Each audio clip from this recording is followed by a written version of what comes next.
a program that looks at angles of life of women from one to You're a mini celebrity. Welcome, everybody. female mentors play a unique and vital role in the career development of women.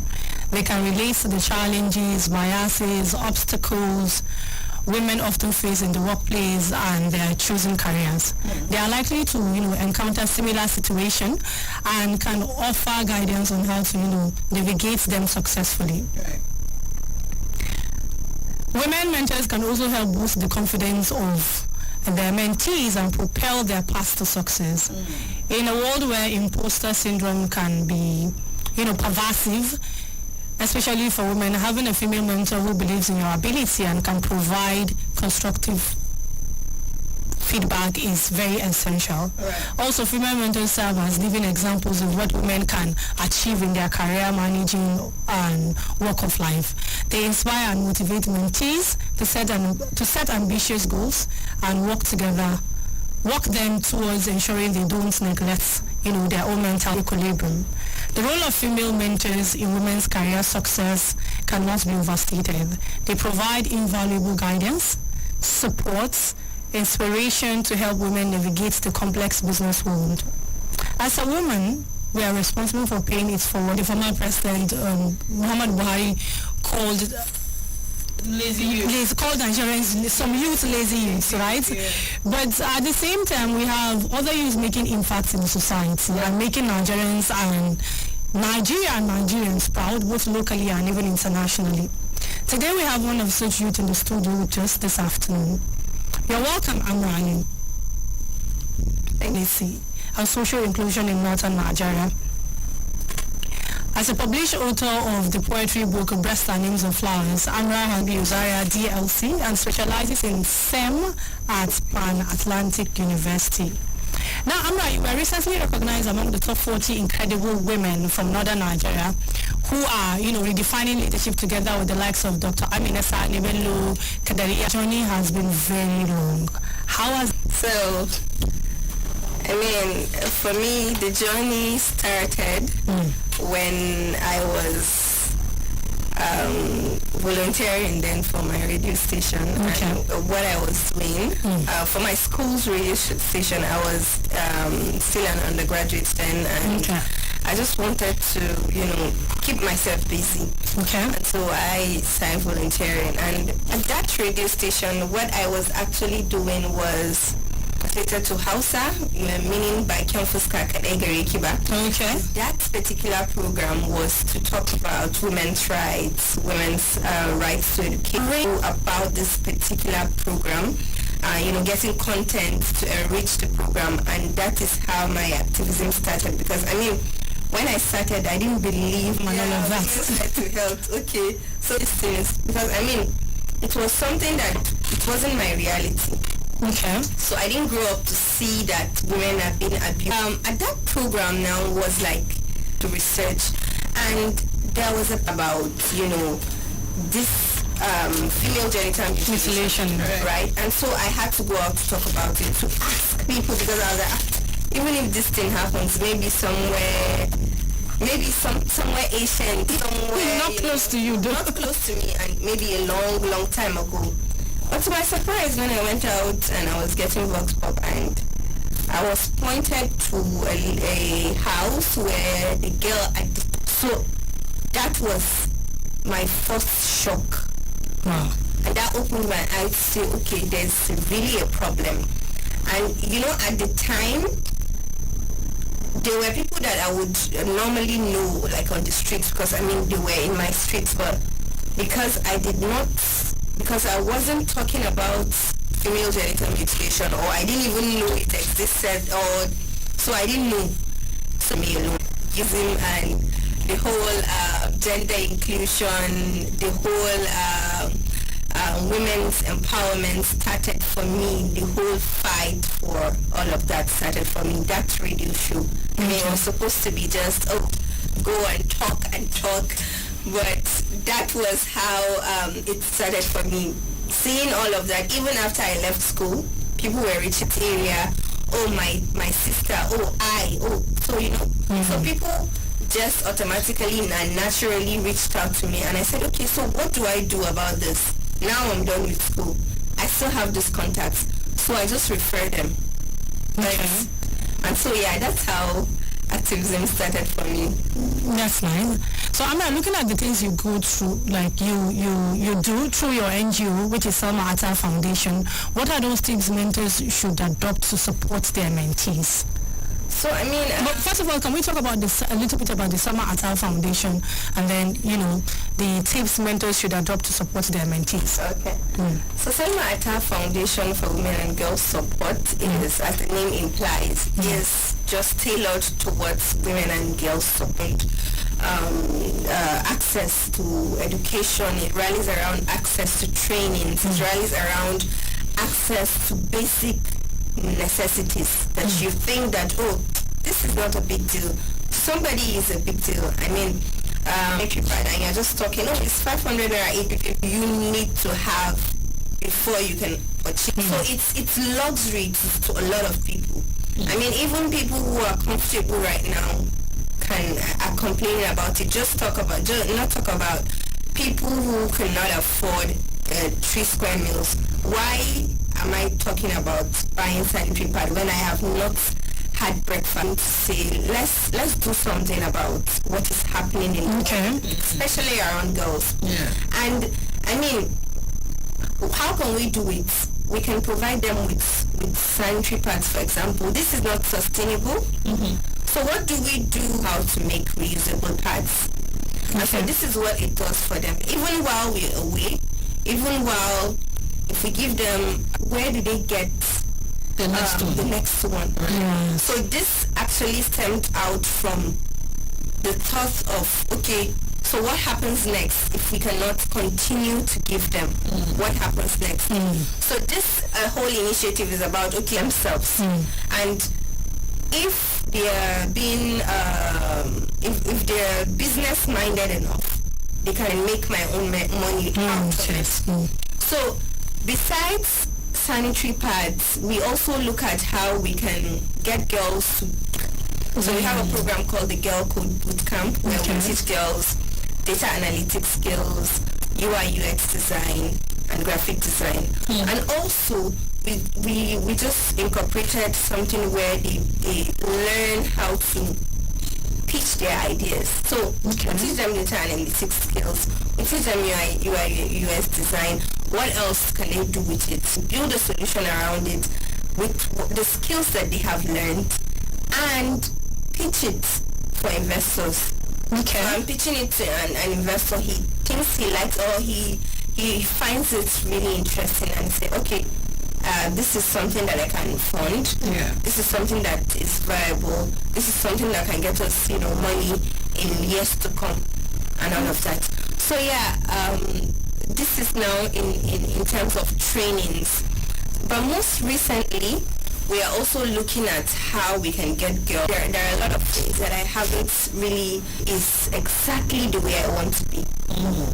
So what do we want to do? What do we intend to do with this project? Actually, we are going to launch or unveil it very soon, next week. And what we're looking at is women, getting women who are established to meet with this women who are upcoming women, and we are looking at these women in the tech spaces. Hardly the political space is for men. Yes, right. It's the playing ground of men, and only men can go there. They sometimes even female understand it more. I don't do. So I mean, it's a myth, right? Who says Amra Ali, you cannot come out and say, I want to my community and not get women. It's a cultural and societal problem that has been deep down there, because this one is she's a bad woman. She does not want to go to her husband's house. And her husband let her. She might, maybe she left her husband's house. She's no longer with him. So I think the problem is they start with us as women. We don't even believe in ourselves, and we don't even support ourselves enough. Well, it's not really. Yes, it's more because that's what deep down.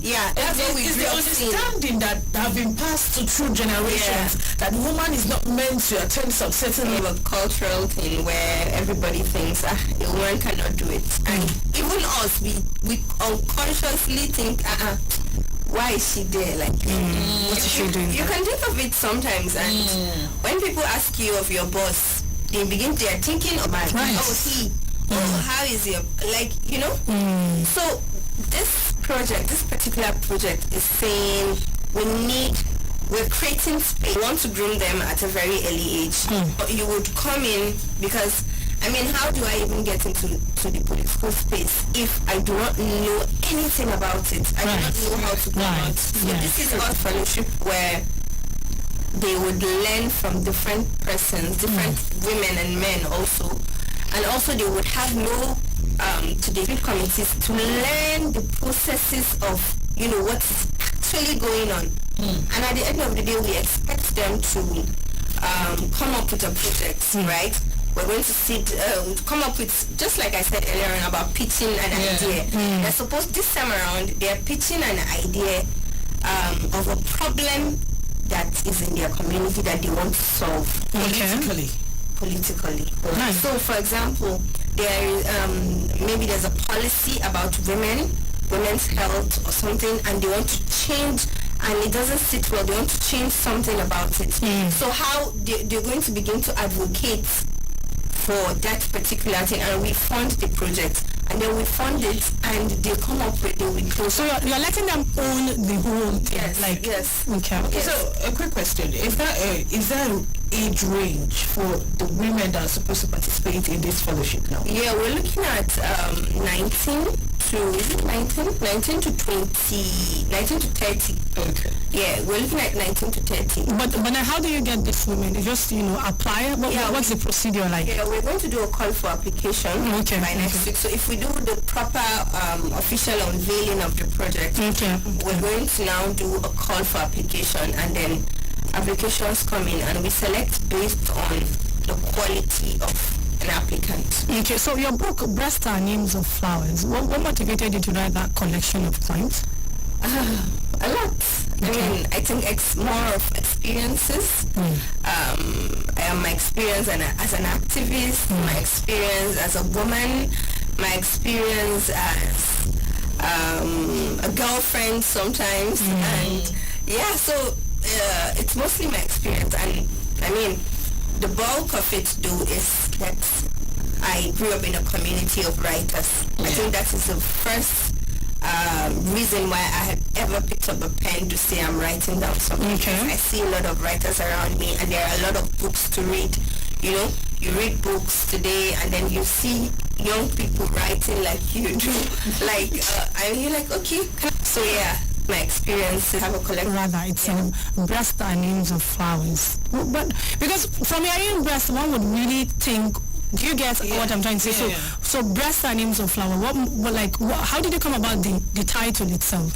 So there's a poem in the collection called Breasts Are Names of Flowers. Okay. And in that collection, in that particular poem, I was talking about Atta and Selma. Those are the names of the NGO. Okay. These are the women who raised me, actually. So I was talking about them, and I was talking about how I was describing Atta in that particular line. Okay. So it's a poetry thing where you describe people in a way that suits. And so, breasts are feminine, flowers are feminine, and the beauty and all of that, but that particular line... Definitely.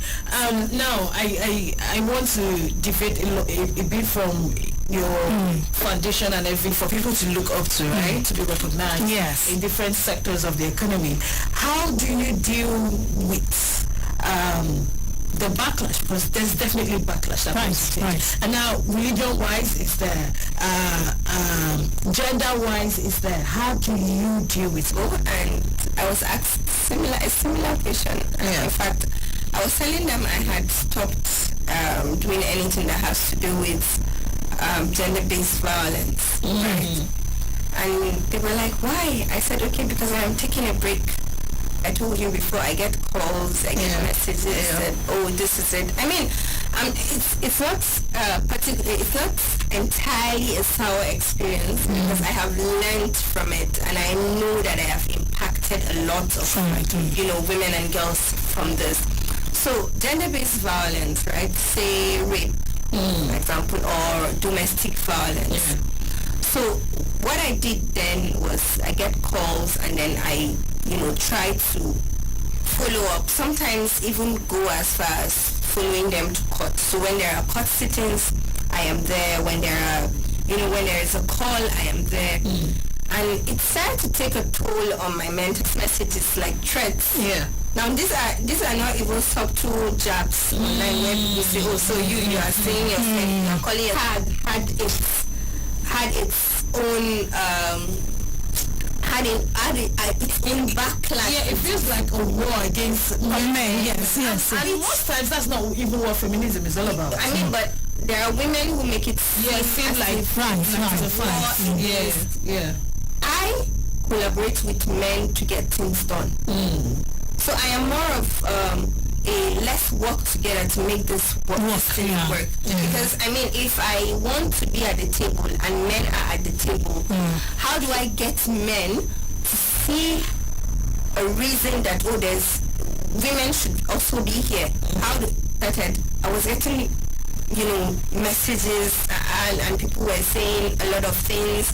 If I had a particular person saying that, it's like I want to spoil their children. What am I doing? I want to spoil their children. You get that. Because I am saying speak out, when you're being harassed. Speak out when something is happening to you. Because what we get is silence. So when there is silence, you do not know what is happening. And you cannot even fight for a silent person because it looks like you're fighting. You're alone. Yes. Because this person you're trying to fight for is not even talking. The person is like, are you sure you're fighting for me? Because at the end of the day, people will tell me it's like, you're not fighting for this person, you're just trying to use an opportunity to get one or two things done. And it could be tiring because your intentions are genuine. The people you come across that you're trying to help, it becomes some victims actually do not know that speaking up is a way to heal.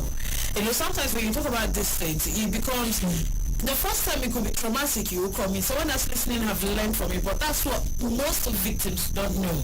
And because our society doesn't give a victim, so it's not easy for you to call out a certain person and say this person, and we don't have a very strong legal system that fights these things. So it becomes very, very tiring for an activist. And sometimes I wonder, how do you people push it? How do you put a lot of pushing? I won't even lie, it's very, very stressful because at some point, you're following up, you're doing all of these things, and you know how proving a rape case is not a small issue. Right. So how do you want to prove it? And how long does it take? Today you're in court, the perpetrator is there and the victim. And this person is living not, and this was actually a person that they said was held overnight. And he was with his phone making calls. There's no remote. This person pushed the thing forward. At what point do you how far can you go? And this is just one of such, because I mean God, we're no longer pursuing this. In fact, we had a case of a woman who said that if so begin the girl will not have anyone to marry, or the family name will be tainted. The family name, nobody is pointing a finger. The person would walk down again. Yes, but I promise you, yes, that's her. That's a lot of fingers. A lot of fingers. The girl that has been raped. In fact, they begin to refer to you as the girl that has been raped, but they do not refer that other person, the perpetrator, as the person who has raped. At that point, it was the threat that I think I have to draw a line. Maybe we can do other things and not do gender-based violence. Because this is just rape. I'm not even talking about the beatings. I'm not talking about domestic violence. The ones that comes with permanent injuries. You will fight for a woman and she will come and say that when did she tell you that? You want to ruin her. You're not foolish and stupid at the same time. Because even if the whole proof is right there in your front, nobody will answer you. No one will. The victim itself is telling you that nothing happened. When me and you. Nothing happened. And the drama will be so real that you'll be confused. you start asking yourself, is this not somebody that I'm trying to help? And it's deep. It's deeper than we see it, because it's going to take a whole lot of dedicated, and when I say dedicated, I mean toughly dedicated. I know that a few is trying to take that both step these days of coming out because of the influence of social media. Right. But then again, I remember the story a few months back when the woman was abused. The sister was one that called out. No, the sister went to visit and then saw her sister's body and like, hey, you push my help you. My sister, 2 days later. 2 days later. This woman literally came up with her husband and video with the children and said nothing happened. It doesn't.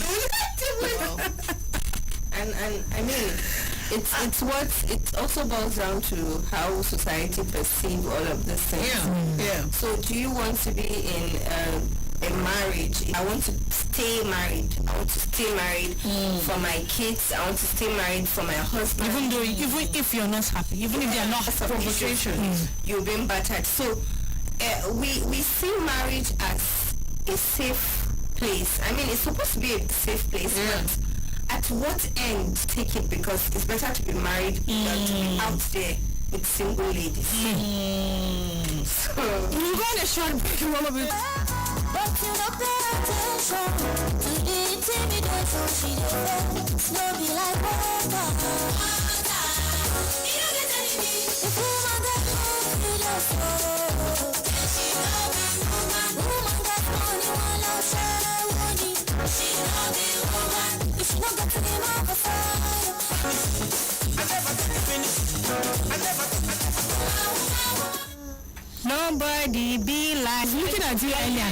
I gave you the opportunity to do it, but you didn't. I told you that Kata is disturbing me. So let me just come and phone. So we'll open our phone lines. The number to call is 090 32 22 97 97. I'll take it slowly. 090 82 22 22 05. Before people call in, Amra, you're an activist. You're also a poet. What is it? An activist, a poet, and the founder of an NGO. So, just like I've said earlier, I told you how it started. So, it's the inspiration that I get from the work that I do that I scribble down. Okay. And because it's not full-time, it's not something that I do full-time, then it's not taking all of my time. And also mentor, someone you look up to. Now, back to our topic. Yes.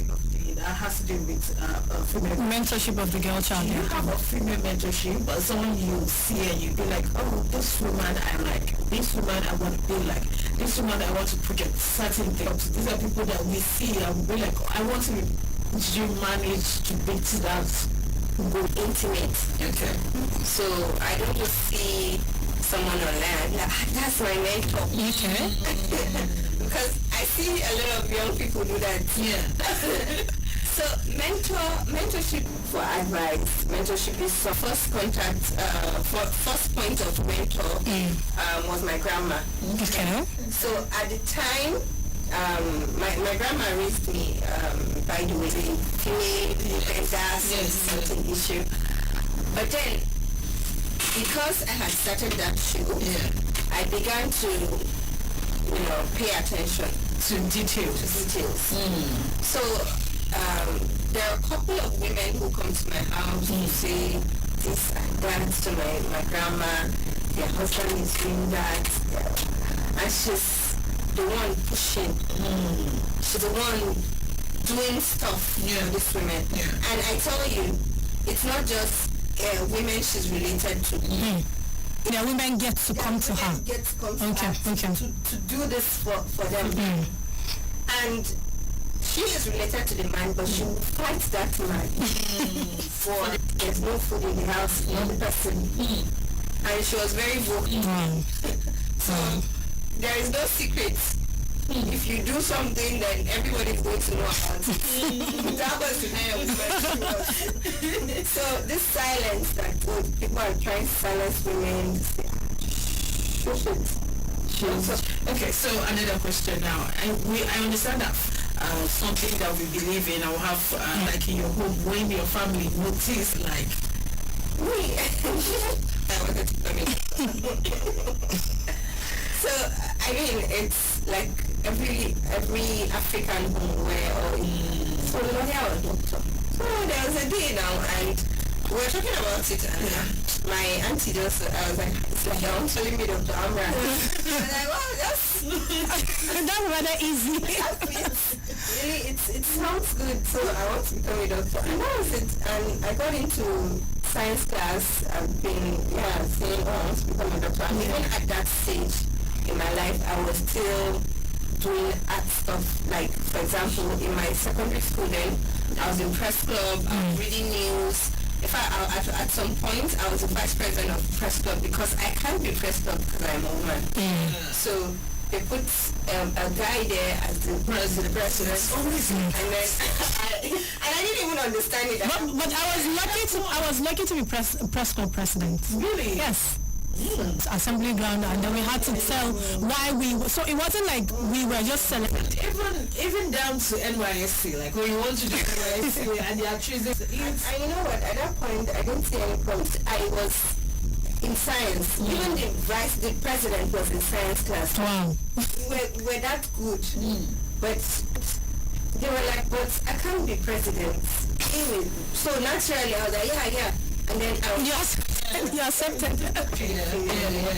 So I was just like, yeah, let's do it. So I mean, I think now that I think about it, right? So even I put medicine there. You don't put medicine, no, you will not get it. Dr. Amra. Normally, medicine, their admission comes from one of those stories anyway, yes. Medical lab science. I put medical lab science, and jam came out. I got 209 or so, and in the school we went to write the CTM about that. At the end of the day, and I had never been edited because they are Nigerians. So what am I doing? So somebody advised me, go for microbiology. He does not have, medicine. So I was like, let me try it. I put microbiology there. And you got admission. I was thinking she was saying, you do PhD now, you get the doctor attached. Right.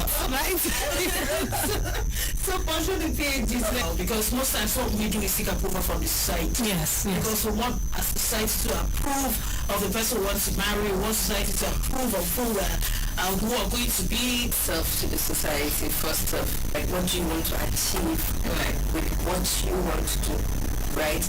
And when I was seeing people online, I just see, they are my mentors. You can have people that you admire online, right? Right. That I want to be like this person, that I want to be better than this person. Right. And you can also read about these persons if they are out of reach. How did they get to where they got through hurdles, and in the end they can get it or not. So I mean, you just have to design what it is that you want to do. Sometimes it doesn't go as planned. As you can see with me, I said I wanted to become a doctor. Out, and then I began to do media advocacy. Okay, this is it. I found a niche. How can I tell my story, or how can I tell other people's stories using this media? Right? Yeah. So everything that it is that you want to do, you can always look for a niche for yourself. So okay. And the most important thing is that you enjoy it while you're doing it. Right. I mean, it's not always rosy. Right. It might not always come out because of the country that we're in. But I mean, you can try and you can just give it your best. And whatever it is that you I want to do this, I will put effort and I will do it. Except unless it's beyond my reach, but I have done my own bits. So I'm on a lighter note. Where do you see yourself in the next 5 years? This is a jam question. Jam question. It always makes you think. Whenever you hear that Somebody asked me this question very recently. I told him I don't see my head. In the next 5 years? I'm not serious. and you ask the person a question. They are not serious. And you said the person is not serious. I said, why am I not serious? I didn't say 10 years. I said 5. I said, yeah. What is ambitious, right? Yeah. I think also one thing that we can think of not allowing people shows. In fact, somebody told me that a woman is not supposed to be ambitious. Okay. Yeah. Say ambitiousness. It's not for women. For men. It's all right. It's all right. Okay. So we should be counting chairs. Things that they see, be a secretary, be a, those kind of things. Yes, be an assistant. Don't dream to be president of Nigeria. It's all right. That's not possible. Yeah. So are you saying it's not possible, or you're saying what they're saying? I think our network has issues. Unfortunately, we couldn't do one or two questions, but it's fine. Our time has far been spent. We hope that we have exactly. We also have you here again. Thank you so much, Amra, and I want to say you're doing so much for this package. My name is Aisha Badeggi. Esther. And I am Esther, but you can call me Minister.